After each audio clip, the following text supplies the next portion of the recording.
पर इसने अमेरिकन खगोल शास्त्री फ्रैंक ड्रेक को नहीं डगमगाया, जिन्होंने 24,000 प्रकाश वर्ष दूर स्थित गोलाकार क्लस्टर हर्क्यूलिस कॉन्स्टेलेशन में रेडियो संदेश भेजे। उसे उम्मीद थी कि 5 लाख सितारों में से कम किसी एक का एक ग्रह हो सकता है जिसमें उन्नत प्राणी जीवन हो जो वापसी संदेश भेजने में सक्षम हो। ड्रेक और कार्ल सेगन जैसे खगोलविदों ने आने वाले संकेतों का पता लगाने की भी कोशिश की जो 500 निकटतम सितारों में से आ रहे थे, पर अब तक ये कोशिश कामयाब नहीं हुई। अगर हमें कभी संकेत प्राप्त होते हैं किसी अलौकिक सभ्यता से, तो ये इतिहास की सबसे बड़ी खबर होगी। अब रेडियो सिग्नल एक बात है, लेकिन क्या संभावनाएं हैं कि हम कभी गहरे अंतरिक्ष में जाएं और ऐसी किसी जगह पर अलौकिक प्राणियों से मिलें? आधुनिक तकनीक के साथ एक अंतरिक्ष यान लगभग 50,000 किलोमीटर प्रति घंटे की यात्रा कर सकता है। अगर हम आज अपने सबसे करीबी स्टार अल्फा सेंटोरी के लिए यात्रा आरंभ करें, तो इसमें हमें लगभग 100,000 साल लग सकते हैं।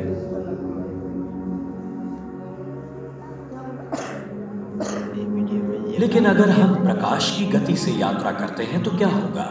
तब इसमें लगेंगे केवल 4.5 साल। लेकिन जैसा कि आइंस्टाइन ने साबित किया था, उस तेजी से जाना असंभव है। 1,000 टन वजन वाले अंतरिक्ष यान को प्रकाश की गति पर चलने के लिए हमें आवश्यकता होगी पूरी आधुनिक दुनिया की ऊर्जा जितनी जो वो अगले 5,000 साल में इस्तेमाल करेगी। हालांकि अगर भविष्य हमें ऊर्जा के नए स्रोतों और चमत्कारी चीजों से रूबरू कराता है तेजी से यात्रा करने के लिए, तो हो सकता है कि हम किसी दिन सबसे नजदीकी तारे की यात्रा कर सकें सिर्फ कुछ 100 वर्षों में। यह अकल्पनीय नहीं है। कौन कल्पना कर सकता था जब राइट बंधुओं ने पहली उड़ान भरी कि हम 80 से कम वर्षों में ही एक रीयूजेबल स्पेस शटल का निर्माण करेंगे। आइए भविष्य में देखें एक ऐतिहासिक घटना के बारे में जो थोड़ी देरी से हुई थी।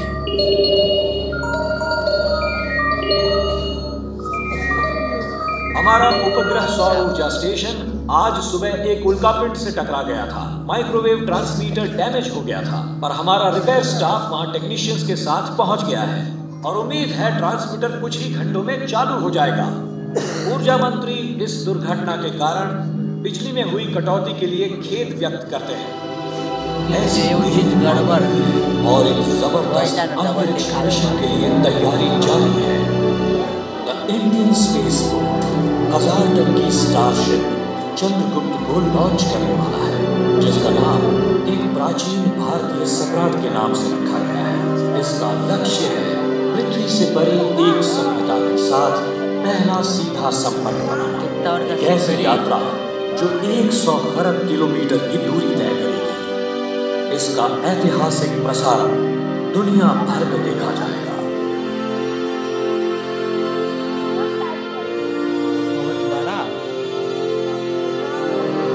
स्पेस फोर्स से परे लाखों लोग अद्वितीय अंतरिक्ष यान की एक झलक देखने के लिए इकट्ठे हुए हैं, जो एक बाहरी सभ्यता के लिए अपनी पहली यात्रा पर निकल पड़ेगा। चंद्रगुप्त की यात्रा होगी 600 साल।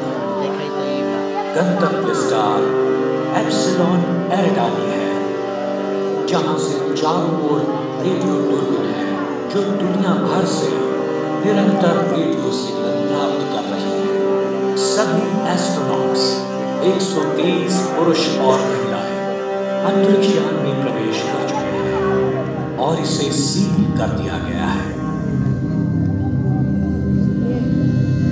दुनिया ने उन नायकों के चालक दल को विदाई दी जो बिना किसी वापसी की ये यात्रा शुरू करने की हिम्मत रखते हैं। वर्तमान एस्ट्रोनॉट्स अपना सारा जीवन अंतरिक्ष यान में बिताएंगे, जैसा कि उनके बच्चे और उनके पोते इत्यादि करेंगे। सदियों की यात्रा और कई पीढ़ियों के बाद ये मिशन आज के दल के दूर के वंशजों द्वारा पूरा किया जाएगा।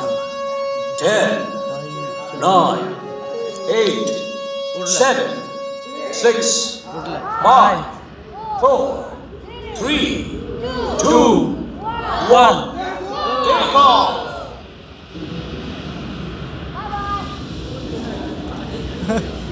चल लो भाई।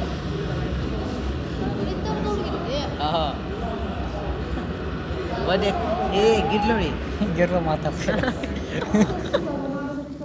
बोले पहुंच गया। कितनी छुट्टी लोगे तो बढ़िया 100 साल पहले किया। उम्मीद है कि आप सब आराम से हैं।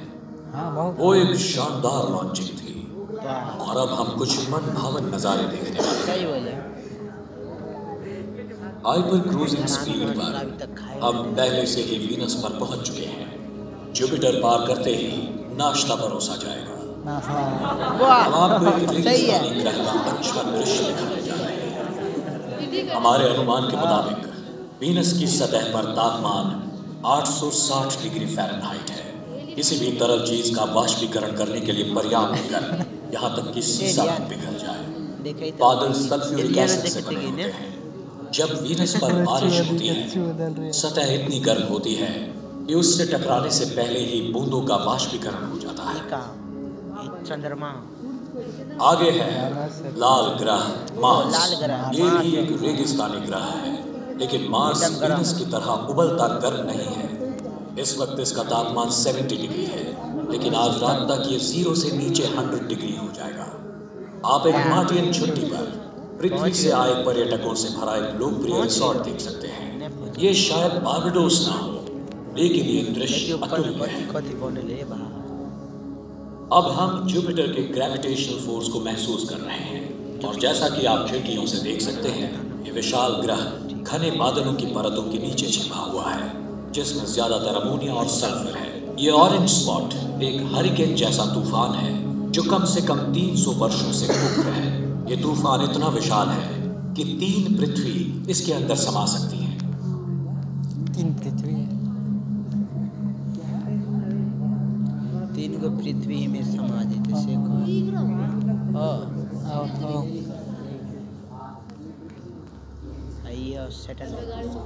जैसे ही हम शनि यानी कि सैटर्न और इसके प्रसिद्ध छल्लों के पास चलेंगे, आपको आश्चर्य होगा। दूर से छल्ले रेशमी दिखते हैं, लेकिन करीब से आप देख सकते हैं कि वास्तव में वो बर्फ से ढकी चट्टानों की परतें हैं जो आकार में भिन्न हैं, छोटे कंकड़ से लेकर विशाल शिलाखंड तक। अभी तक पहुंच लो ना।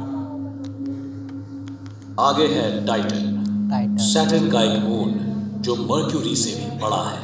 इसके नाइट्रोजन युक्त वातावरण की वजह से वैज्ञानिकों ने अनुमान लगाया है कि टाइटन पर जीवन का कोई रूप हो सकता है। बदकिस्मती से हम बाहरी ग्रहों को पारित नहीं करेंगे। टाइटन से हमारा मार्ग सौर मंडल से बाहर चला जाएगा। हम इंटरस्टेलर स्पेस में प्रवेश कर रहे हैं। अगर आप पीछे की ओर देखते हैं तो आप देखेंगे दूर जाता हुआ सूर्य, जिसे हम जानते हैं और जिस पर जीवन भर निर्भर रहे हैं, अब किसी भी अन्य स्टार से ये अलग नहीं दिखता।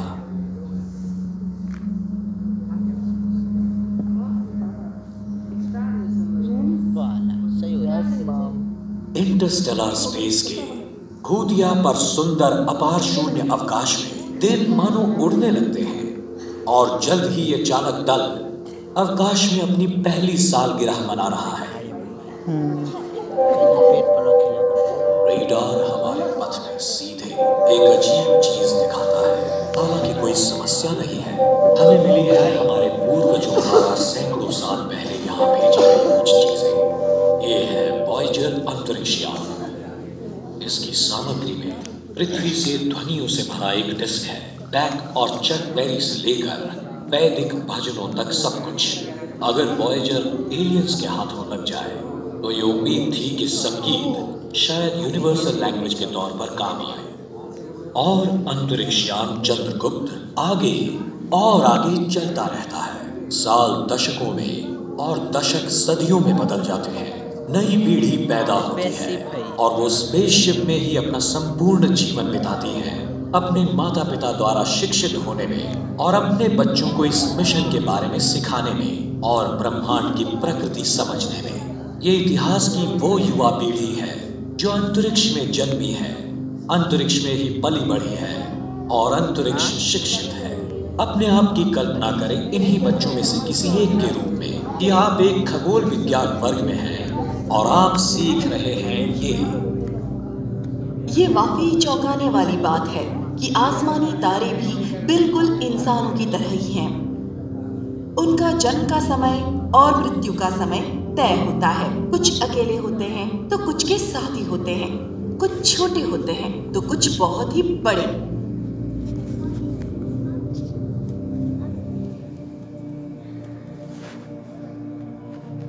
और ये बात सिर्फ सितारों के लिए ही नहीं, हमारी आकाश गंगाओं के लिए भी उतनी ही सच है।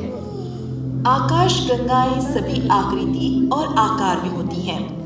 वे एक दूसरे से टकराती भी हैं और कभी कभी एक आकाश गंगा दूसरी आकाश गंगा को निगल भी सकती है। अजीब बात है, हालांकि अंतरिक्ष यान के लोग पृथ्वी से हैं, लेकिन उन्होंने कभी भी अपना ग्रह नहीं देखा। उन्होंने कभी किसी ग्रह पर पैर नहीं रखा।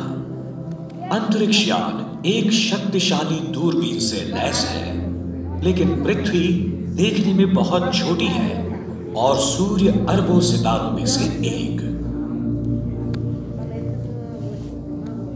आखिरकार जिसका इंतजार था वो दिन आ चुका है। अंतरिक्ष यान में सदियों से मौजूद नीरस अस्तित्व अचानक उत्साह में बदल गया और ये सब शुरू हुआ कंट्रोल रूम में एक खोज के साथ।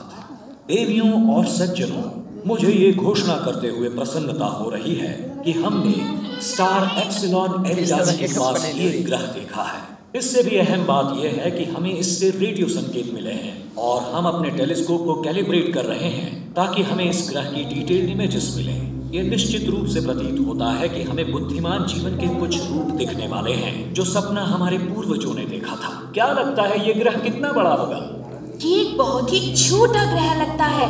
मेरी गणना से तो इसका क्षेत्र पृथ्वी की सतह का 10वां हिस्सा है। एलियन। इस तरह के कम गुरुत्वाकर्षण के साथ वहाँ के प्राणी बहुत पतले और लंबे होने चाहिए। ओह, मुझे लगता है मुझसे गणना में कुछ गलती हो गई। मैंने उसे बांट दिया जबकि मुझे उसका गुणा करना चाहिए था। इसकी सतह का गुरुत्वाकर्षण पृथ्वी के मुकाबले 10 गुना ज्यादा मजबूत है।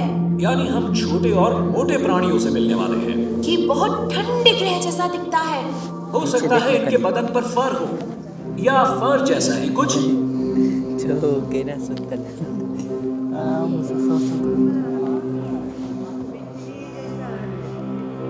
पानी है। ब्रह्मांड है तब ब्रह्मांड पानी थोड़ी है। सभी ध्यान दें, हम उतर रहे हैं। लैंडिंग की तैयारी करो। हमारा उनसे सामना होगा। क्या वो हमारा स्वागत करेंगे या हम पर हमला करेंगे? आपको ये जानकर प्रसन्नता होगी कि हम स्वागत के संकेत प्राप्त कर रहे हैं। ऐसा लग रहा है कि उनके कंप्यूटर्स हमारी भाषा समझ रहे हैं। वो हमें लैंड होने के लिए आमंत्रित कर रहे हैं और हमने इस निमंत्रण का स्वीकार किया है। हमारे पूर्वजों का सपना पूरा होने वाला है। हम बस ये जानने की कोशिश करेंगे कि परग्रहवासी कैसे होंगे। हम उनसे बातचीत कैसे करेंगे? क्या दूसरी बार हॉल में आए पूरे ब्रह्मांड में लग रहा जैसी होती है? हॉल नहीं हो सही हो जाए। एलियन हॉल तेरियो से बड़का हुआ है। इससे छोटा बस 150 रुपया सीट। सितारों को देखते ही हम ख्वाब देखने तो लगते दूसरा हैं। है। क्या ये कल्पना है या